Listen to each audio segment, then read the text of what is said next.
அண்ணாமலை அரசியலுக்காக சந்திக்கவில்லை. அரசியல் மூலம் பழகினாலும் அவரும் நானும் நல்ல நண்பர்களாக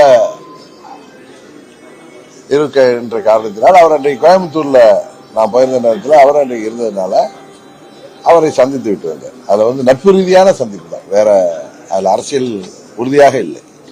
அதிமுக பாஜக கூட்டணி தொடர வரையும் என்டிஏவோட இணையறதுக்கு வாய்ப்பு அதிமுக பாஜக கூட்டணி தொடர வரையும் என்டிஏவில் அம்மா மக்கள் முன்னேற்ற கழகம் இணையறதுக்கு வாய்ப்பு. உங்க கேள்விகளுக்கு நான் செப்டம்பர் 1ஆம் தேதியிலிருந்து பல முறை பதில் சொல்லிவிட்டேன். அதெல்லாம் திரும்ப திரும்ப அரைத்தமாவே அரைக்க வேணாம்னு நினைக்கிறேன். விஜயோட பொதுக்கூட்டத்துக்கு தொடர்ந்து அதிகப்படியான நிபந்தனைகள் விதிச்சிருக்காங்க. 83 நிபந்தனைகள் அதை எப்படி பாக்குறீங்க? இல்ல, நீதிமன்ற வழிகாட்டுதல் படிதான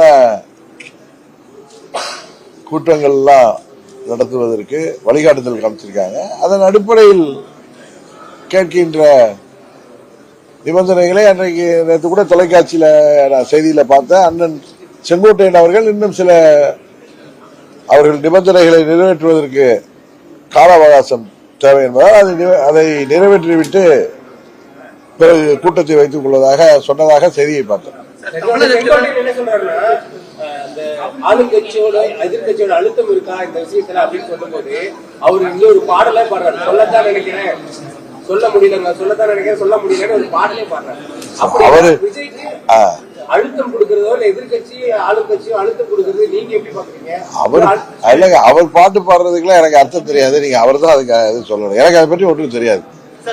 தெரியாத விஷயத்த போய் நம்மளா கற்பனையா பேசுவது எனக்கு பழக்கம் இல்ல.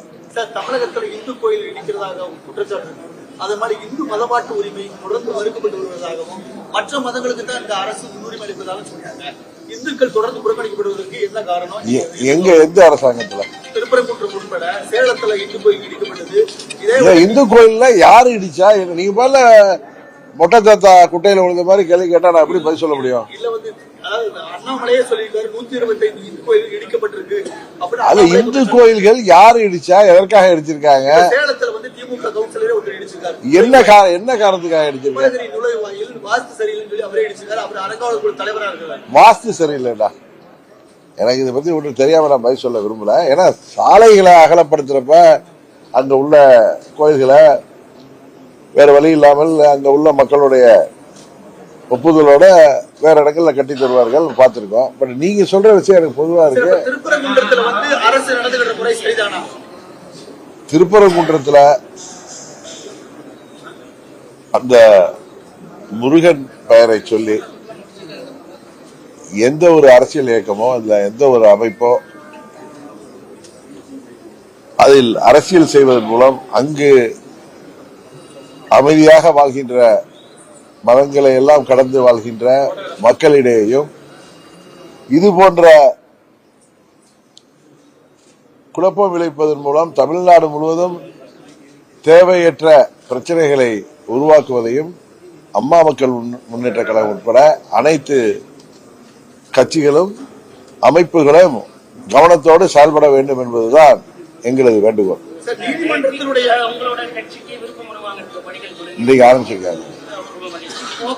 இந்த வரக்கூடிய 2026 சட்டமன்ற தேர்தல் மாநிலத்தில் கூட்டாட்சி அப்படிங்கிற ஒரு முழக்கம் முன்வைக்கப்பட்டு இருக்குது.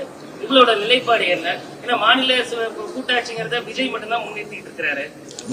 எந்த ஒரு அரசியல் கட்சியும் ஆட்சி வெற்றி பெற்று சட்டமன்றத்துக்கு செல்ல வேண்டும். மக்கள் பிரச்சனைகளை சட்டமன்றத்திலே மூலம் அதெல்லாம் நிறைவேற்றுவதற்கு முயற்சி செய்ய வேண்டும். அதுபோல ஆட்சி அதிகாரத்திலே பங்கு பெற்றால்தான் தொகுதி மக்களுக்கும் தமிழ்நாட்டு மக்களுக்கும் தேவையான திட்டங்களை செய்ய முடியும் என்பது எந்த ஒரு அரசியல் இயக்கத்தின் அடிப்படை கோட்பாடு. அதனால கூட்டணி ஆட்சி அமைகின்ற சூழ்நிலை தமிழ்நாட்டில் ஏற்படும். அது எந்த கூட்டணியாக இருந்தாலும். அது இல்ல, மாநில சுயாட்சியா இருந்தாலும் உங்களுக்கு தேவையான அறுதி பெரும்பான்மை இல்லைன்னா கூட்டணி ஆட்சி தானே வரணும்.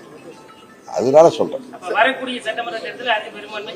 இல்லைங்க, கடுமையான போட்டி நிலவுகின்ற சூழ்நிலையில அது போன்ற வாய்ப்புகள் கூட வரலாம் வரலாம் என்று எனக்கு என்னுடைய எண்ணம்.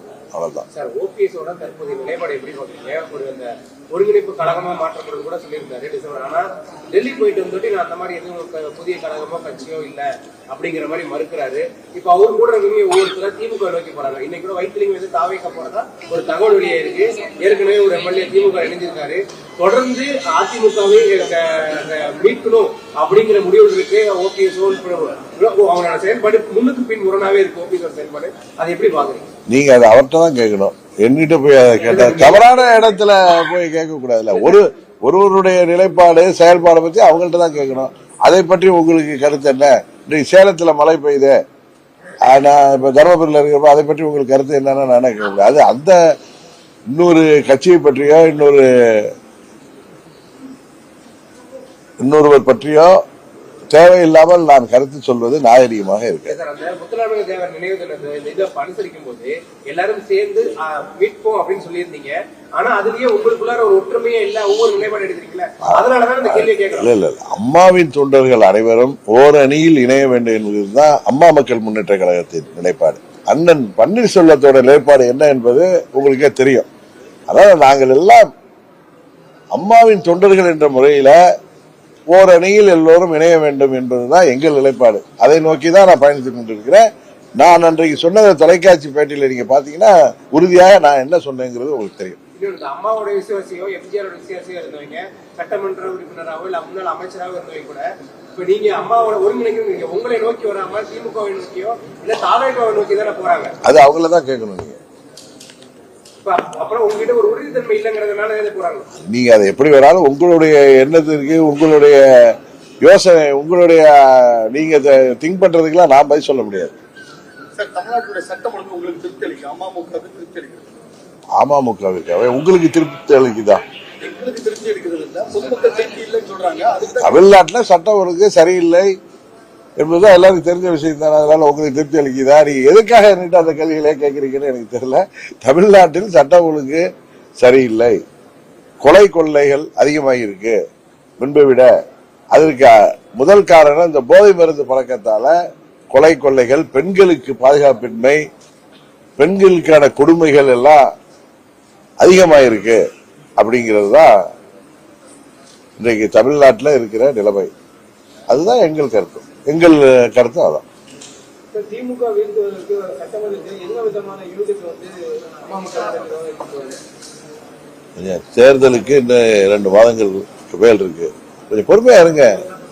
உறுதியாக வருங்காலத்தில் எங்கள் நிலைப்பாடு உங்களுக்கு தெரியும். அடுத்த முறை நான் சேலத்துக்கு வரும்பொழுது எங்க அம்மா மக்கள் முன்னேற்ற கழகத்தின் நிலைப்பாடு உங்களுக்கு உறுதியாக தெரிஞ்சுவிடும்.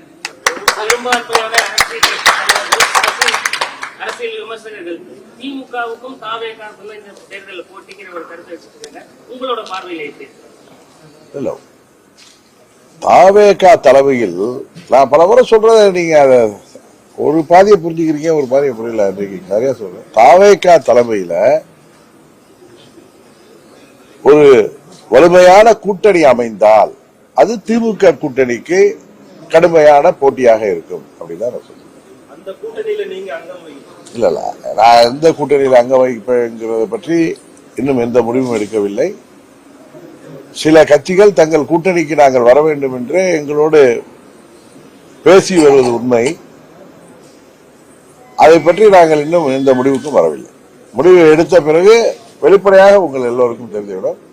எந்த கட்சிகள் பேசுகிறது என்று இந்த நேரத்தில் சொல்றது மரியாதையாக இருக்காது. ஏன்னா ஒரு கூட்டணி முடிவுக்கு எட்டிய பிறகு சொல்வதுதான் சரியாக இருக்கும் நினைக்கிறேன்.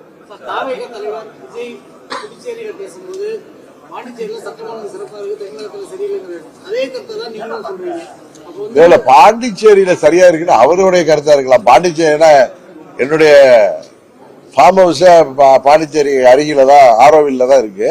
பாண்டிச்சேரி ஒண்ணு தமிழ்நாட்டை விட சிறப்பாக இருக்குன்னு அது அவருடைய கருத்தா இருக்கலாம். அது அவருடைய கருத்தை அவர் சொல்லியிருக்காரு. என்னுடைய கருத்து அது கிடையாது.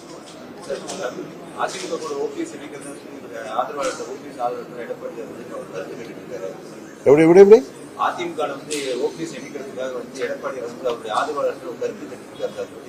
எனக்கு அதை பத்தி ஒன்று தகவல் தெரியாத ஒரு கருத்து. நான் எனக்கு வராத கருத்துக்கெல்லாம் நான் பதில் சொல்ல முடியாது.